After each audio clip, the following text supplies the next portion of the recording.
Friends సభలో కొట్టుకున్న ఎమ్మెల్యేలు తీవ్ర కోపంలో సీఎం. ఈ విషయాన్ని తెలుసుకునే ముందు వీడియో మీరు కంప్లీట్గా చూడండి. అప్పుడే మీకు కంప్లీట్ ఇన్ఫర్మేషన్ ఏంటో అర్థమవుతుంది. అదేవిధంగా చాలామంది వీడియో చూస్తున్నారు కానీ సబ్స్క్రైబ్ చేసుకోవడం మాత్రం మర్చిపోతున్నారు.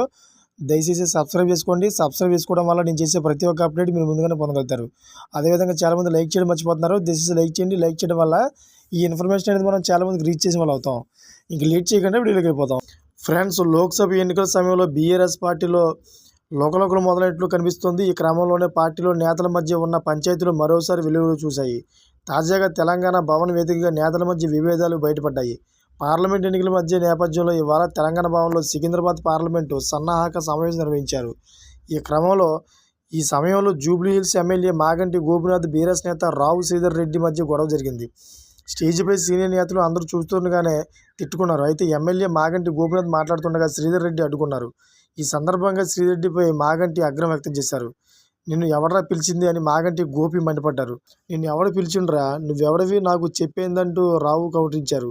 వెంటనే ఇరువురు నేతలు ఎమ్మెల్యే తలసాని శ్రీనివాస్ యాదవ్ సర్ది చెప్పారు. దీంతో గొడవ సర్దిమణిగింది. ఈ క్రమంలో స్టేజి కింద ఉన్న బీఆర్ఎస్ కేడర్ కొంత అసంతృప్తి లోనయ్యారు.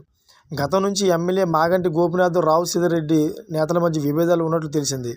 గత అసెంబ్లీ ఎన్నికల్లో రావు శ్రీధర్ రెడ్డి జూబ్లీహిల్స్ అసెంబ్లీ టికెట్లు ఆశించారు. కానీ టికెట్ మాగంటి అధిష్టానం కేటాయించింది. ఈ క్రమంలోనే గతంలో ఇద్దరు నేతల మధ్య ఫ్లెక్సీ వార్ కూడా గతంలో నడిచింది. ఈ క్రమంలోనే ఇటీవల ఇద్దరు బీఆర్ఎస్ నేతల మధ్య విభేదాలు బయటపడ్డాయి.